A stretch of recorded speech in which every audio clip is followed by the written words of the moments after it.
सामने भी है तो भाई उसमें हर्ज क्या है? खाना आपके पीछे प्लेट रख के खाएंगे?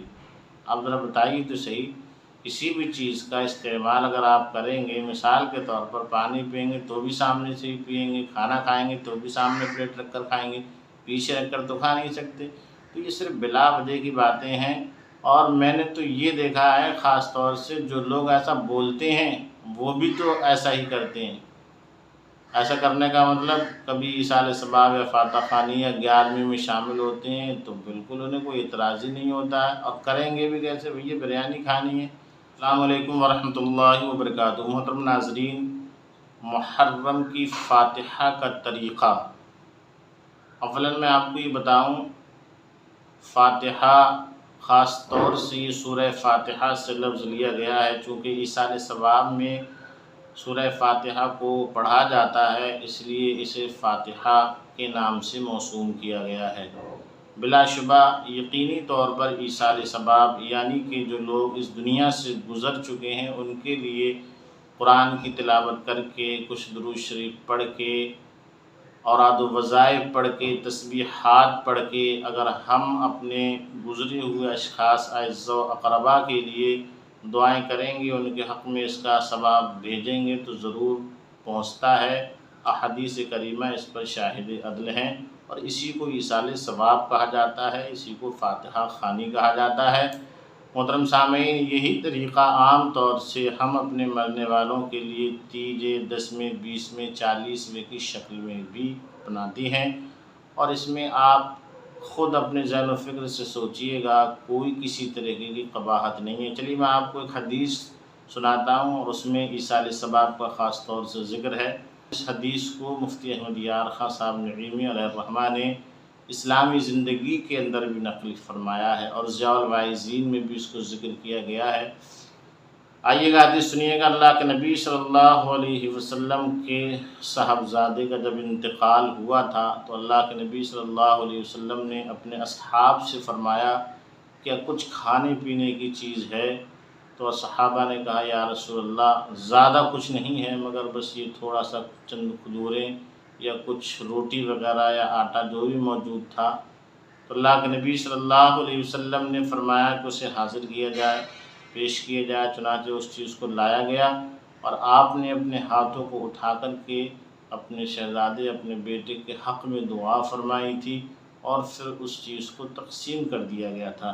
तो मोहतरम सामीन हज़रात, सेम इसी तरीक़े से बिल्कुल बेअैन ही इसी तरीक़े से फ़ातिहा के अंदर भी होता है कि हम कुछ पढ़ कर और कुछ तबर्रुक के तौर पर कुछ चीज़ सामने मौजूद होती है। कुछ लोगों को इस बात पर भी एतराज़ रहता है कि सामने रखना ज़रूरी है। मेरे भाई, किसी भी चीज़ के ताल्लुक़ से आप उस पर फोकस करेंगे तो वो चीज़ सामने ही होगी, आपके पीछे तो नहीं होगी ना। तो इसाले सवाब कर रहे हैं, बतौर तबर्रुक अगर चीज़ मौजूद है तो सामने भी है तो भाई उसमें हर्ज क्या है? खाना आपके पीछे प्लेट रख के खाएंगे? आप ज़रा बताइए तो सही। किसी भी चीज़ का इस्तेमाल अगर आप करेंगे, मिसाल के तौर पर पानी पिएंगे तो भी सामने से ही पिएंगे, खाना खाएंगे तो भी सामने प्लेट रख कर खाएंगे, पीछे रख कर तो खा नहीं सकते। तो ये सिर्फ बिला वजह की बातें हैं। और मैंने तो ये देखा है ख़ास तौर से जो लोग ऐसा बोलते हैं वो भी तो ऐसा ही करते हैं। ऐसा करने का मतलब कभी इसाले सबाब या फातह ख़ानी या 11वीं में शामिल होते हैं तो बिल्कुल उन्हें कोई एतराज़ ही नहीं होता है। और करेंगे भी कैसे? भैया बिरयानी खानी है। फ़िलहाल ये एक अलग से बात थी जो मैंने आप तक पहुँचाई। तो ईसाल सबाब जो है ये बिलाशुबा यकीनी तौर पर जायज़ व दुरुस्त है। अपने अहल व अयाल, इस पर बेशुमार अहादीस हैं, अपने अहल व अयाल के लिए ईसाल सबाब करें, जो भी हो सके जो आप पढ़ सकते हैं। अगर तबर्रुक वगैरह कुछ नहीं भी है, मान लेते हैं नहीं है, तब भी आप हाथों को उठा कर के दुआ कीजिए, ईसाल सबाब कीजिए और जो भी आप पढ़ेंगे जो उस पर आपको अजर सवाब मिलेगा वही आपके मरहूमीन को मिल जाएगा और आपके अजर सवाब में कोई कमी नहीं होगी। सबसे बड़ी बात तो ये है कि जब भी हम ईसाल सबाब करेंगे या फ़ातिहा ख़ानी करेंगे तो उसका सवाब सबसे पहले तो हमें मिलता है। तो एक तरीके से एक ज़रिया बन गया ईसाल सबाब, ख़ुद हम भी सवाब के मुस्तहक़ और हमारे अज़्ज़ो अक़रबा जो इस दुनिया से चले गए हैं वो भी सवाब के मुस्तहक़। ज़ाहिर में तो हम उन्हें कुछ दे नहीं सकते हैं, तो कम से कम उनके लिए कुछ पढ़ कर ईसाल सबाब भी कर दें। अगर हम درود شریف ہی پڑھنا جانتے ہیں، یا اللہ، یا رحمان، یا رحیم، یا کریم، یہ الفاظ، یہ اللہ کی صفات، اس کے اسماء جو ہیں، اگر ہم انہیں بھی پڑھنا جانتے ہیں تو اس پر بھی ثواب ہے۔ سبحان اللہ، الحمدللہ، اللہ اکبر بھی ہمیں یاد ہے، اور اسی کو تسبیح لے کر پڑھتے رہیں اور کہیں یا اللہ جو کچھ میں نے پڑھا ہے تیری بارگاہ میں پیش ہے، مولا قبول فرما۔ نبی کونین صلی اللہ علیہ وسلم کی بارگاہ میں پیش ہے، مولا قبول فرما۔ تمام اصحاب رسول، تمام رسولان اعظام، انبیاء و مرسلین، اولیاء، مومنین، اور خاص جس کے لیے پڑھنا ہے کہ میرے والد یا میری والدہ، ان کے لیے ہے، مولا قبول فرما۔ اللہ تبارک و تعالیٰ قبول فرمانے والا ہے۔ ایصال ثواب ہو گیا، فاتحہ ہو گئی۔